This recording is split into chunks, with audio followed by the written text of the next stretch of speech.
Hello, everyone. Thank you for joining us again this week. We are going to give it just a minute before we go ahead and get started.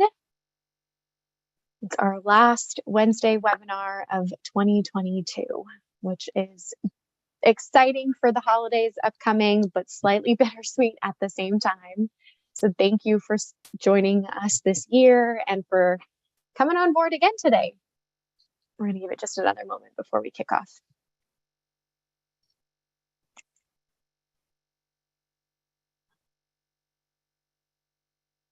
Okay.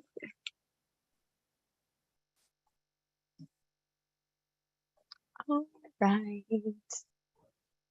Okay, well, good afternoon, everyone. Thank you for joining us once again for our weekly Wednesday webinar series, our last Wednesday webinar of 2022. This webinar is on Efanesoctocog,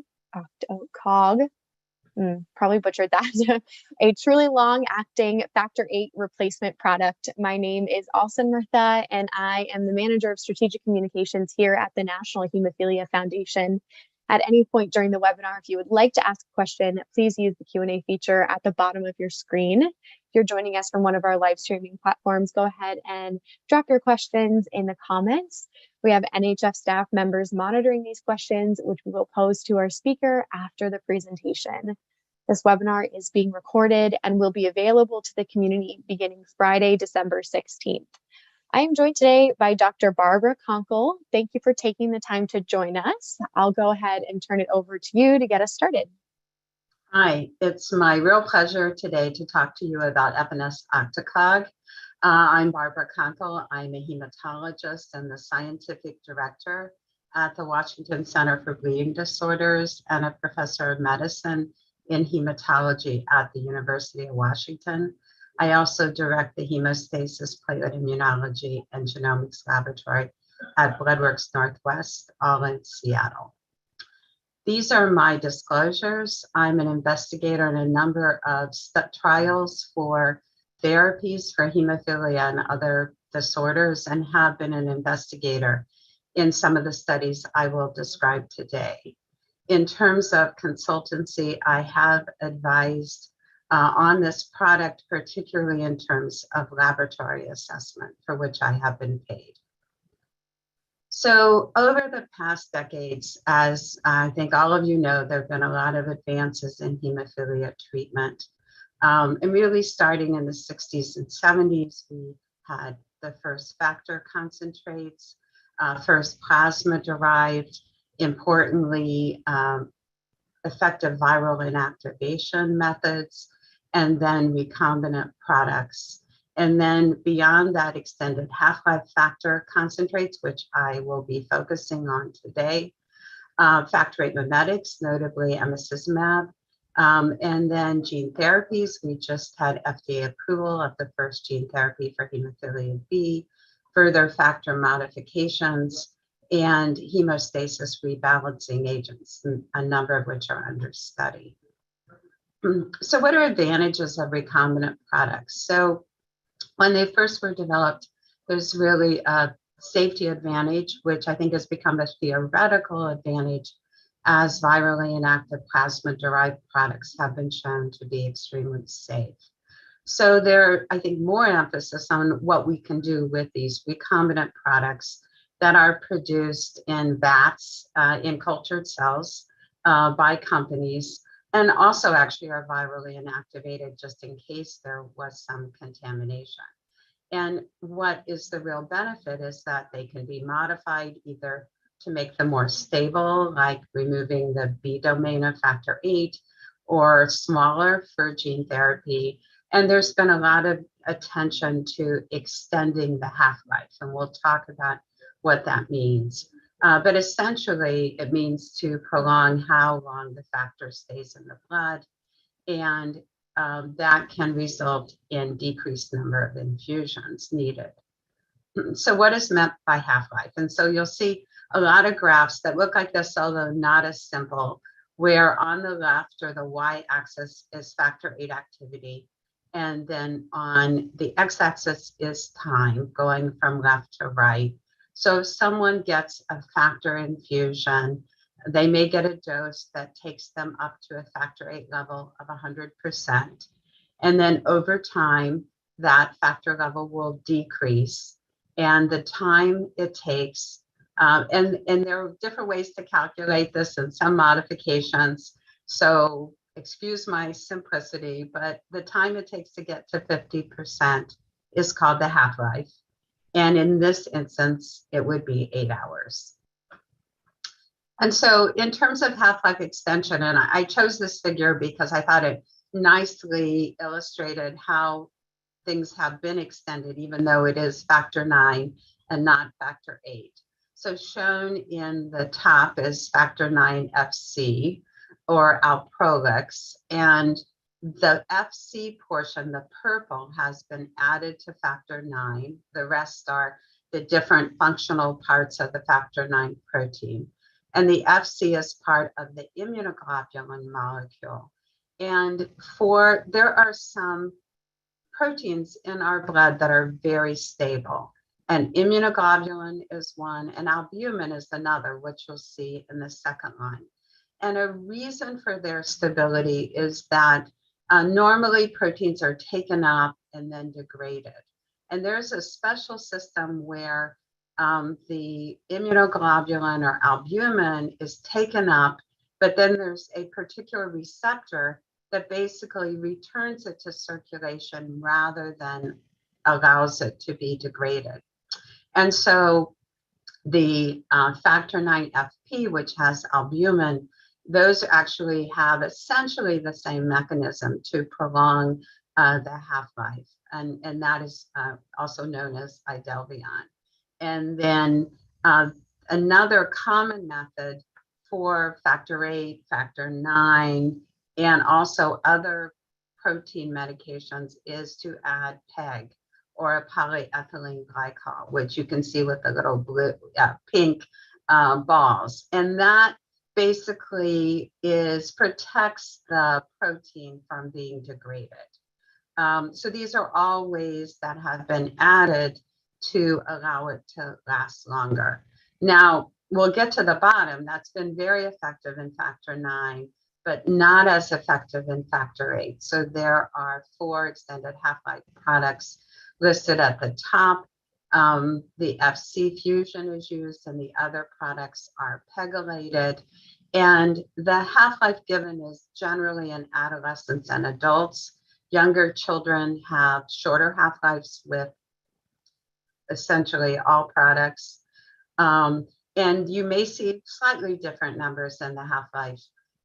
Generally, we think of factor VIII as having a half-life around 12 hours. Factor IX has a longer half-life that can vary from about 12 to 24 hours. But given that, you can see that even with that difference, that the time that these extended half-life factor IX products stay in the blood is much longer than the factor VIII products. I will say the extended half-life factor VIII products have been successful in allowing individuals to go from every other day infusions or 3 times a week infusions to twice a week infusions. And that is an advance because those are significantly fewer sticks if you do it over a long period of time. But why haven't we been able to extend the half-life or make factor VIII last longer? Well, it has to do with this protein, von Willebrand factor, which you may be familiar with because either a deficiency of or abnormal function causes von Willebrand disease. So factor VIII has a very special relationship with von Willebrand factor. And in the cartoon at the bottom shows all of these von Willebrand factor molecules. And most of those do not have factor VIII bound to them. But almost all factor VIII is bound to von Willebrand factor. And von Willebrand factor is responsible for its stability. So in individuals with severe von Willebrand disease who have no von Willebrand factor, they also have very low factor VIII. And so really the half-life of factor VIII is largely determined by von Willebrand factor. And as I said, it's generally around 12 hours, but actually a very wide range of factor VIII half-life has been reported. And we know from prior studies that patients who have lower von Willebrand factor levels, so in general, in someone with hemophilia A, they have normal von Willebrand factor levels, but those range, and I will show you some evidence of that, widely from one individual to another. And if you have a lower von Willebrand factor level, you actually need more factor VIII to maintain the same level. So if we need to really try to prolong factor VIII half-life more, we need an approach that would modify this relationship that factor VIII has with von Willebrand factor. And this is the molecule where the drug we're discussing today. Some of you may recognize VIII, which is what we called it previously. And generally, Efanesoctocog alpha is a mouthful, and so I will call it EFA. So this is the EFA protein, and I will walk you through it. So the blue part is factor VIII, and the A1, A2, A3, C1, C2 are the parts, the different domains of factor VIII. And the red is the small part of von Willebrand factor that normally binds to factor VIII. And so we have the FC domain. So we talked about this portion of the immunoglobulin molecule, and that can slow degradation. X10 kind of works like the polyethylene glycol or the PEG. They're polypeptides that kind of protect the drug from degradation. And then this red, this D prime is called in D3 domains, the part of von Willebrand factor that normally binds and stabilizes factor VIII, and just that part is attached. And then when this factor VIII molecule, when EFA is activated, it loses the von Willebrand factor, the X10, and it actually becomes the factor VIII FC or lactate, which is a drug we've had a lot of experience with. So as I said, we're going to see a lot of these curves. And so this is one for early studies. So this is from what's called a phase I study. So when drugs are developed, they go through what's called preclinical, which is in animals, and then clinical, phase I, phase II, phase III. So a phase I study, and because these drugs are specifically developed for hemophilia and initially and not like tried in a number of diseases, you'll sometimes see phase I, phase II. And that is when the drug is first given to people. So this was the initial, those studies always are very focused on safety, and then also focused on how did the drug work in terms of how long did it stay around, and do we have clues as to what would be the right dose to study in a bigger study. And so in the red line is, so these individuals, and there were 13, were given the octocog alpha, which is Advate, and you can see that it goes up to basically 100%. Again, we have our factor VIII activity over here, and then we have the days after the medication. They were just given one dose, and the half-life is 11 hours, which is right in tune with what we would think with for a non-modified factor VIII. And then this is actually alphanate. Adenobate, sorry about that. The pegylated factor VIII, and the half-life of 15 hours. And I participated as a PI in that study, so I should know what it was. And then we have EFA, and you can see that there are real differences between these two lines and this line. And one is the half-life is now over 43 hours compared to 11 and 15.4 hours. And something unique about this drug is right up at the top, where it doesn't go down like I think really all the other clotting factors. The line is not as sharp, but it maintains a level so that it's still above 40% if you look down at about 4 days. And so above 40%, we say, is not hemophilia. So we have this period of days where the individual is above 40%. And that is reflected in this called area under the curve. So that is really the area, the triangle kind of area under this, and it reflects how much the body sees the drug. And that is markedly increased with EFA. So since this is long acting, one question was, which was also addressed in an early study, was, well, will this accumulate over time? If I give this to someone every week, will it gradually build up? So for this study, they took individuals and they gave them the 50 units per kilogram dose weekly and looked at what were the levels over time. And so week 1 is in the green, and at 1 week after 1 infusion, the level was almost 13%. And then at the 26th week of weekly infusion, it was essentially the same. It was a little bit higher, but it was essentially the same. And you can see that these bars that show the variation from one individual to another overlap. And so it does not look like it accumulates over time. So this is not from the study. This was provided to me by Alfonso Ioria. And I'm showing it to look at, this was looking at different individuals and what their levels are over time. And there are tools so we can look at individuals over time that are readily available to us as providers. You'll note this was Eloctate and Dynavate, and they basically, in this group of individuals, had the same half-life.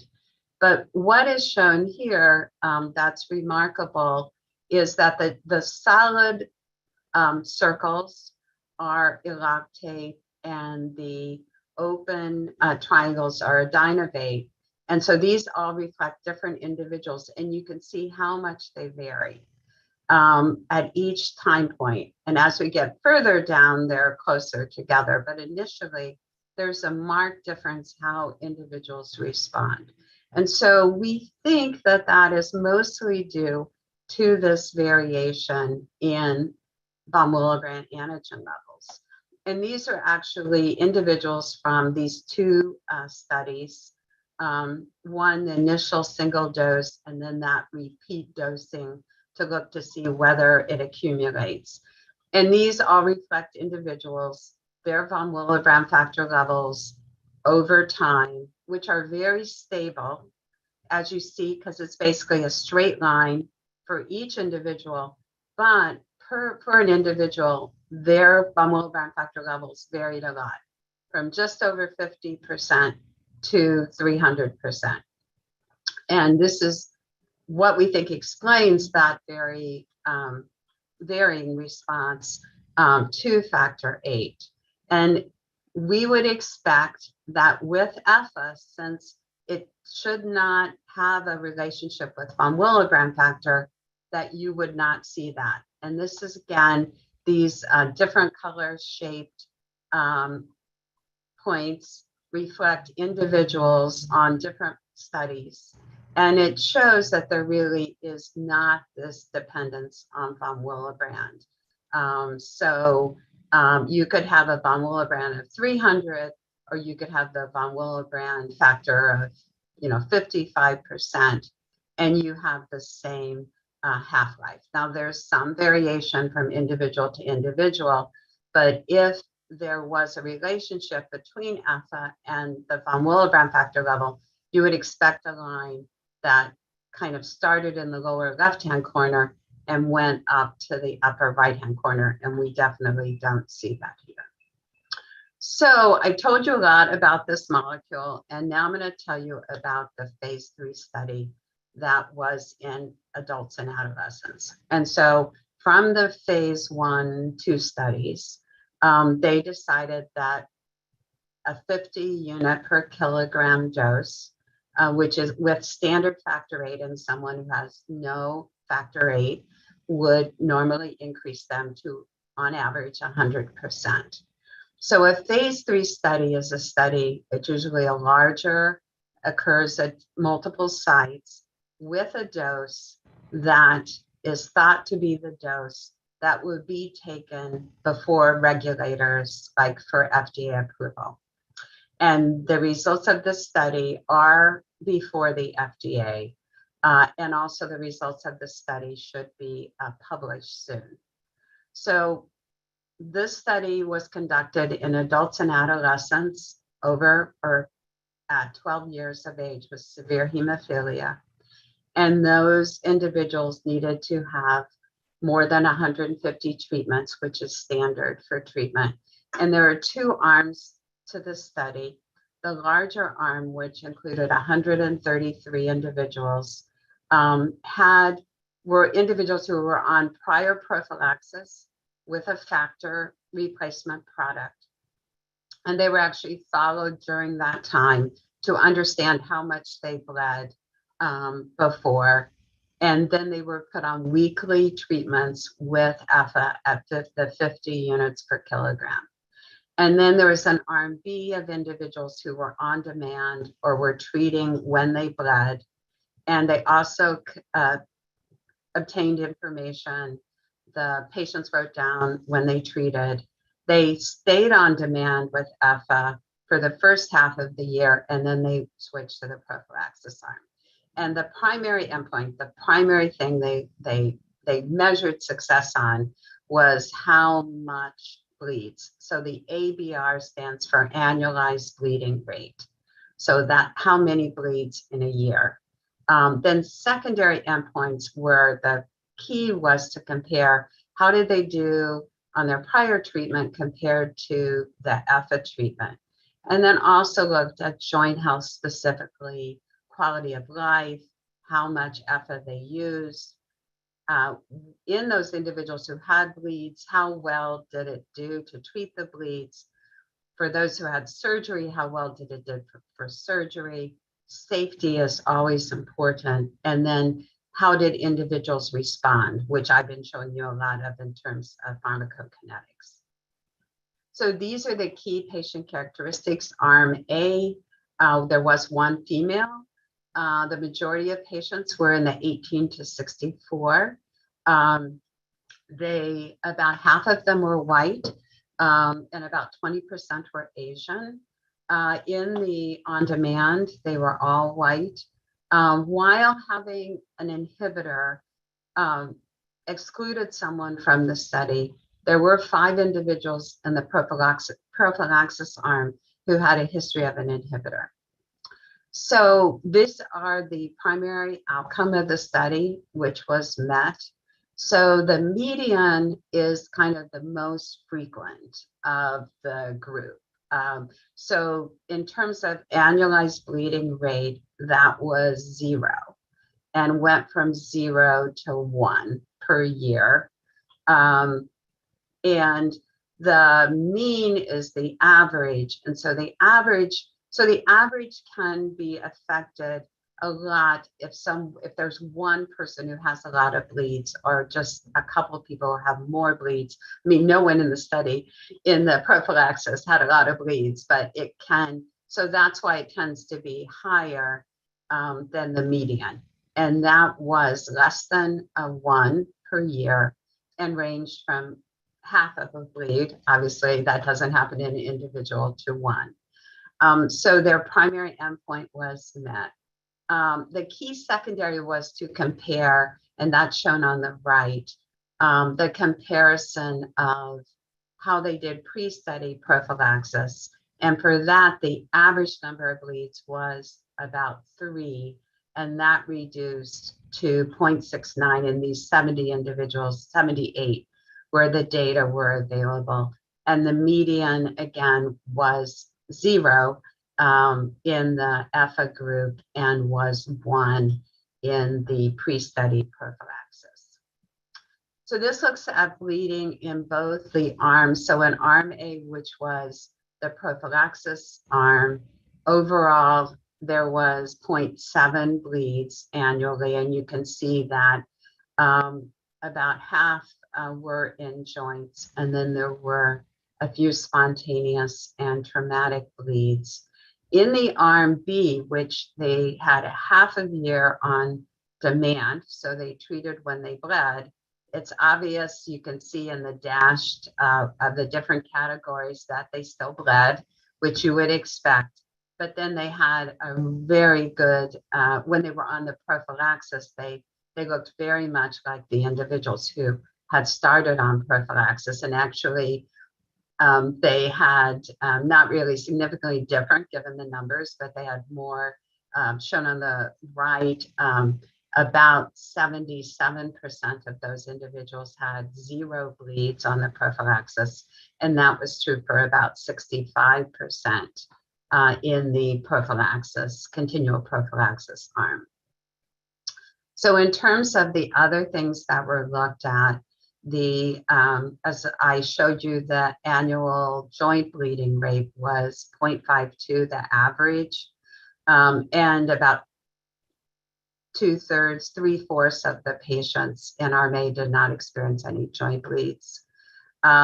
There were in arm A 45 target joints, so a joint that is bled into repeatedly in a short period of time, and they all resolved with continuous prophylaxis.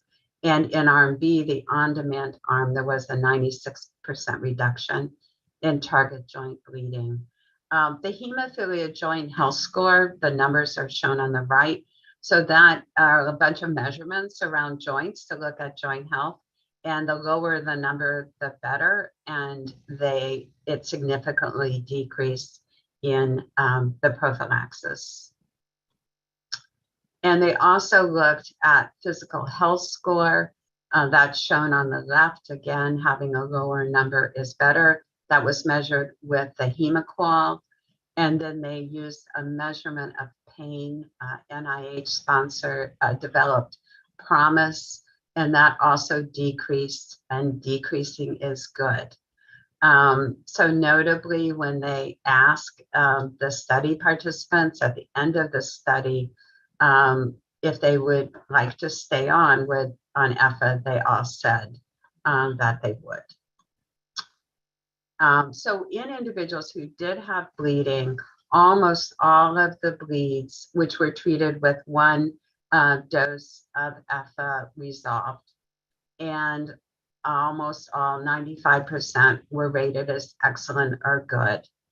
11 patients had major surgery, and major surgery generally is when you have to open a body cavity or joint replacement, and all had good hemostasis. It was deemed excellent by the investigator or the surgeon.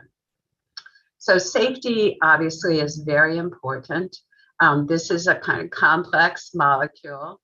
Shown in the upper left are the number of treatments the individuals received, and throughout the studies to date, there's been no factor VIII inhibitor development and no reports of serious allergic reactions, anaphylaxis, or blood clotting.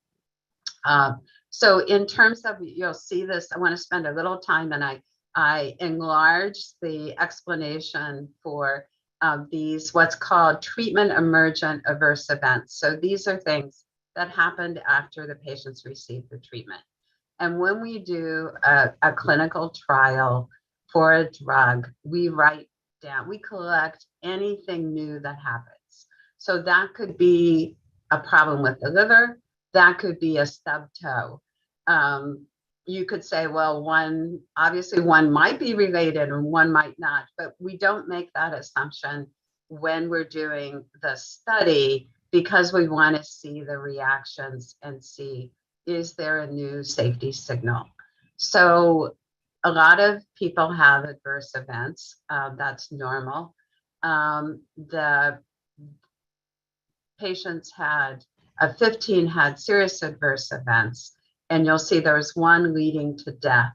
But when you look at what the death it was metastatic pancreatic cancer. And so that was thought not to be related to the drug. There were 2 individuals who had treatment discontinuation. One had really an unexplained change in the CD4 count, and then another had a fracture. Then they were given another factor VIII product to treat an emergency situation, and they had to stop because they weren't allowed to have other factor VIII products. The most common were common things: headache, joint pain, fall, and back pain. And these are seen similarly in other studies. So not thought anything unusual in the EFA. So there, I've told you about a few of the studies, a kind of the development of this drug overview. The top 3 are early studies that I showed you data from. And then the Extend one, we've gone over the results. The studies that are continuing at this point. So type 2N von Willebrand disease is a very rare type of von Willebrand disease where the factor VIII, there are changes or mutations in von Willebrand factor, and it doesn't bind factor VIII, so it can't stabilize it. So they look like they have hemophilia, although it is seen equally in males and females, and is autosomal recessive, so it's very rare. And this drug, since doesn't have that link with VWF, might be a treatment option there. In type 3 von Willebrand disease, they have no von Willebrand factor, and so their factor VIII is very low. So using this drug would not give them von Willebrand factor function, but it should give them factor VIII, which could be useful in some circumstances. There is a Extend Kids, which is shown at the bottom. That's a phase 3 pediatric study in children less than 12, and that is ongoing. It's separated between those less than 6 and 6 to 12, and that should finish next year. In just a little, now the other study, there is an extension study to get more primarily safety data called Extended, which is a very cute name. And so the Extend one and the Extend Kids, when it finishes, will roll over into this weekly prophylaxis, which will continue until the individuals have received at least 100 treatments or 4 years. Because if they've received 100 treatments and it has approval, becomes commercial, then they may transition to that. There's also a study with Chinese participants on weekly prophylaxis, and also for individuals who need major surgery. In order to get more data on major surgery, they can be enrolled in the prophylaxis arm and then have surgery, but then continue on prophylaxis and into the extended studies. And so, as I said, the primary is occurrence of inhibitor development, to have more data on that. And then secondary is what we've really looked at in the other studies in terms of bleeding, other safety, joint outcomes, how well it treats bleeding, how much is used, and again, more data around surgery. And then some what's called exploratory, looking at joint ultrasound and some patient-reported outcomes. So in summary, we now have several treatment options for patients with hemophilia A. Certainly the landscape has changed since I entered hemophilia care almost 40 years ago now. Efanesoctocog alpha is a long-acting factor VIII replacement product. It's not dependent on von Willebrand factor for stability, which allows it to have a very long half-life compared to other factor VIII products, and responses don't vary by the patient's baseline VWF levels. At a dose of 50 units per kilogram, it can keep factor VIII levels above approximately 10% with weekly dosing, and it has an excellent safety profile to date. So I want to thank the patients and their families who participate in this and other studies, the study investigators and Sanofi for the study and for providing me some of the slides I used today. And now I'd be happy to take questions.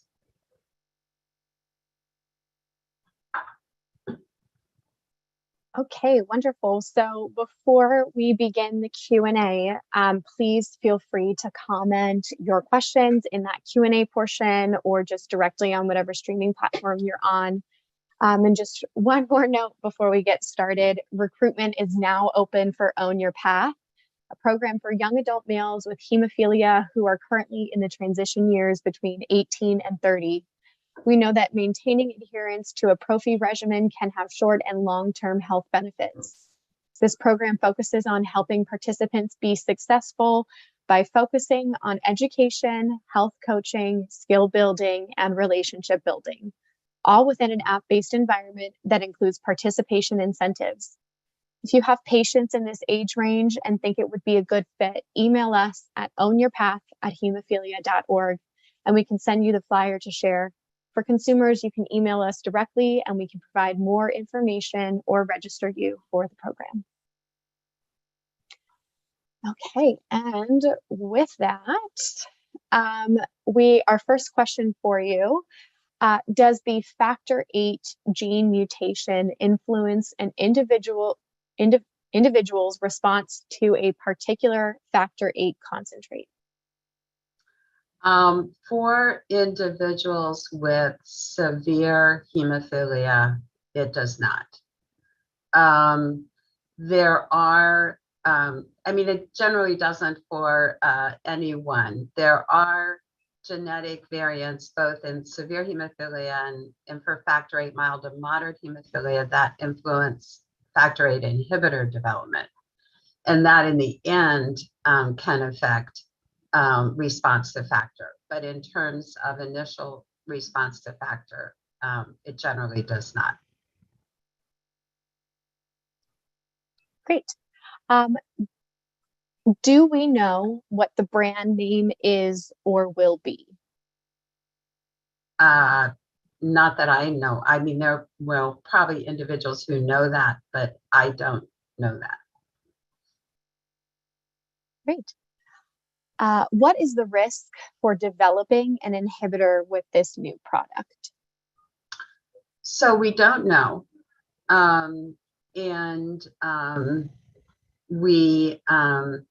I think it's probably to say,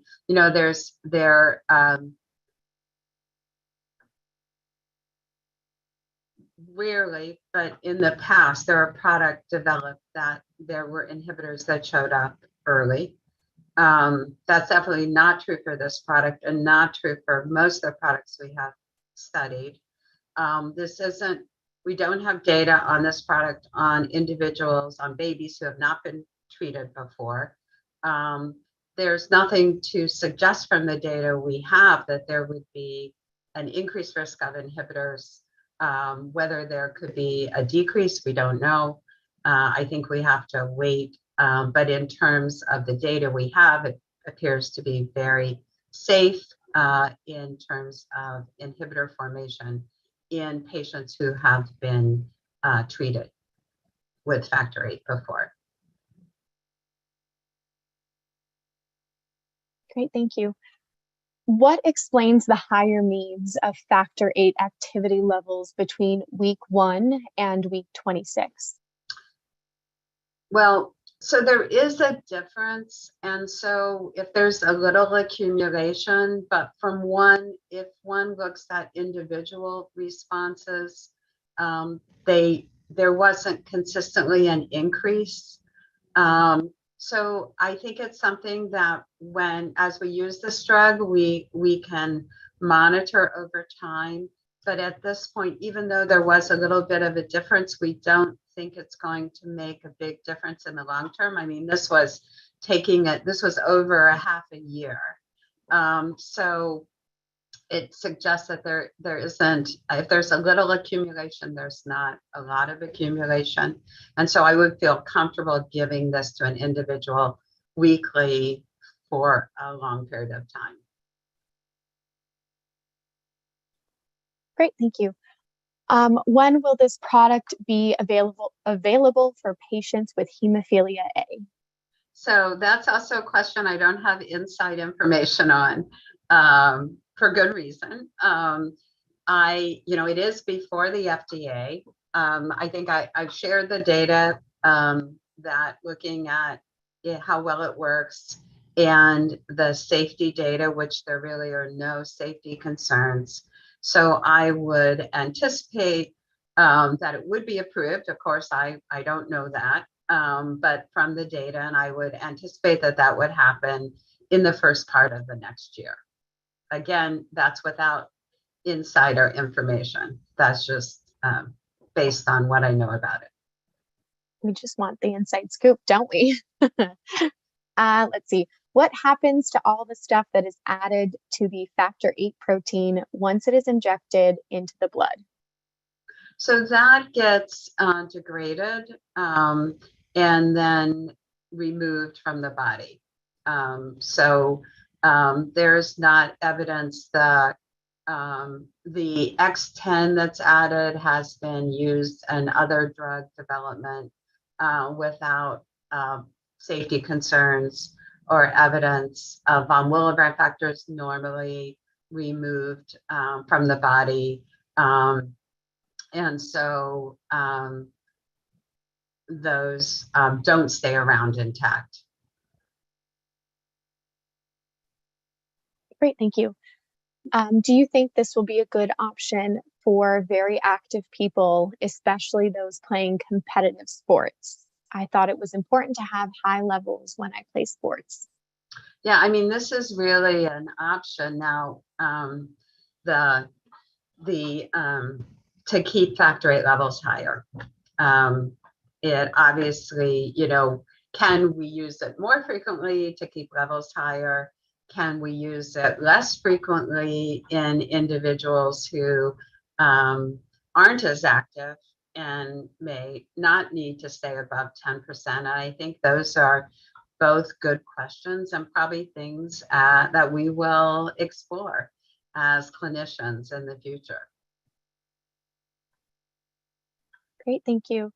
Can this be used in newborns and young children? So the pediatric study is still ongoing. So we're still waiting for the results, and that includes children less than 6.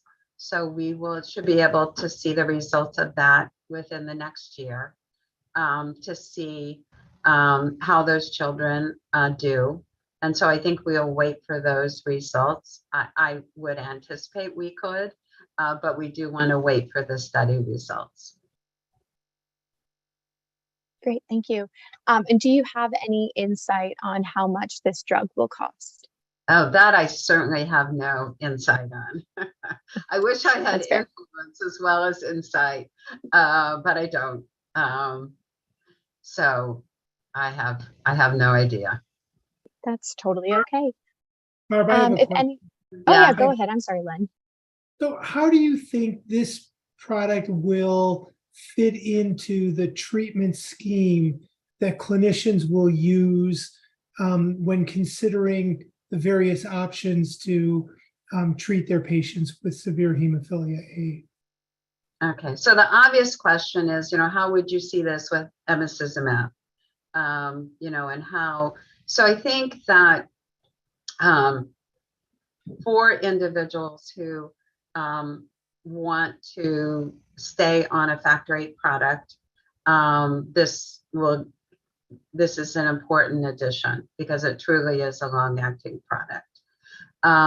It also, given the period, the 4-day period where individuals are really close to or well in the normal range, I think can be a boon to those individuals with a mild or moderate hemophilia who don't self-infuse and have a procedure. So most minor procedures, this one dose would cover, and I think that could be, and even those who have more major procedures, we're talking about many fewer infusions, and so something that could be managed more easily, even someone, coming to the center to get their second dose or something.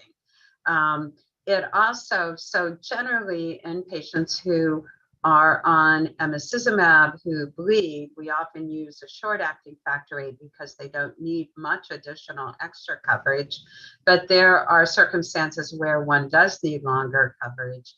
And so the question of using something like that, this too provided. So did that answer your question then? Yeah. So I'll challenge you a little bit more with another question. Okay. And that is, do you think that this product could displace people from Hemlibra? I mean, are there advantages to this product where somebody who's receiving a sub-Q medication would go back to an IV medication? Well, one can measure the factor VIII activity. And it's actually best measured by the one stage, the regular factor VIII activity measurement, which makes it easy for many places to have that common lab test. And so an advantage is that you could actually measure the factor VIII activity, which we think correlates with how effective it is. So particularly in individuals who wanted that, if there's a question of bleeding or not, there's a question, as was asked earlier, that you need to maintain a higher level. I think those are reasons why someone might switch. Thank you. We have a few more for you. Let's see. Is this used for mild females with low factor VIII? So mild females with low factor VIII have not been studied. There was one female with severe hemophilia in the Extend-1 study, but there's no reason it could not be effective in those individuals. I mean, there's nothing to suggest it's not effective in patients with any severity of hemophilia. It should be effective in all patients with hemophilia. I don't want to get too many negatives in there, to raise their factor VIII levels. And so one needs their factor VIII level raised for a period of days. I think this will be an excellent option. Wonderful. Could a personalized prophylaxis regimen be considered with the EFA, adapted according to an individual patient's PK? Absolutely. And I think that is something kind of addressed, that some individuals may need higher factor VIII levels. So we may be able to, because it's not dependent on von Willebrand factor, we may be better at estimating a response in general, and not as individualized as we've needed with factor VIII, because of this consistent response. But I'm not going to advise against measuring levels because I think they're very helpful. But certainly, I think with any product, we have to look at the patient and what they're doing and their bleeding history and what works best for them, and then adjust the treatment to make it work. Great, thank you. Does it deal better with trauma than Hemlibra does? So I don't know. I don't have data to answer that. And but we think with Hemlibra that the factor VIII equivalent is somewhere between 10 and 30%. Kind of how much factor VIII like. So I think that you'd have to know, again, even though there's a long half-life and for EFA and it stays high at the beginning, it does go down over time. And if one is doing the steady dose of 50 units per kilogram once a week, then at the last, at day 7, you're likely between 10 and 15%. So comparing to how one would do with trauma kind of depends on what day you are after treatment. Many of the days you might be above, but then you would be about the same at the end. Great. What would you consider the optimal trough level be? Okay, so I think that depends on the person a lot. So there are kind of 2 studies, one from the Netherlands and one from the US, that looked at individuals with mild and moderate hemophilia who weren't receiving treatment, to see when they bled. What is the factor level which really prevents bleeding? And it appeared to be from the Dutch data and from the US data that came from the UDC, some of you may participate in that, that is around 12% or between like 10 and 15%, where someone didn't have spontaneously or easily precipitated bleeding. So does that mean that everybody should be at that 10 to 15, above that 10 to 15%? Well, I think the answer to that is no. Particularly, I'll give a few little caveats. So in adults who are doing well at lower factor levels. Now, there is the question of, do people have bleeds that they don't know they're bleeding? And that question was raised from the joint outcome study in young children by Marilyn Manco Johnson, led that study that showed in those children, young children, there was evidence of bleeding without there being a recognized bleed. So that may bring a caveat, as in young children, as their joints are developing, do we need to maintain levels to prevent bleeding and joint damage? And I think that is a different question. I don't know if Len wants to comment on that. A different question to kind of adults. I take care of a lot of older adults, and I think that who don't bleed as frequently, but do really well on prophylaxis, would they need to take this drug once a week, or could they take it less often? So I think we can kind of go both ways with this, and I think it definitely needs to be individualized. Yeah, I would totally agree. Great.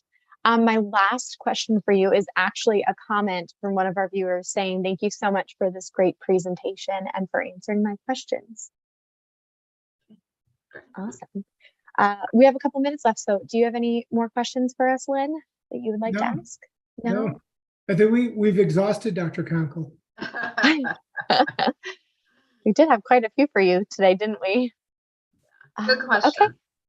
Wonderful. Okay. Well, thank you again, Dr. Konkle, for taking the time to join us this afternoon. We appreciate your time and expertise. I'd also like to thank every single one of our viewers for joining us, not only today, but if you've watched at all during this 2022 Wednesday webinar series here. We are back in 2023 with our first webinar on January 11th. Please note that this recorded webinar will be available on Friday, December 16th at hemophilia.org under the events tab with all of our archived webinars. Also available in the events tab is our upcoming schedule for our weekly Wednesday webinar series. Thank you for joining us this afternoon. Have a wonderful week and a wonderful holiday season. Thank you. Happy holidays, everybody. Yes.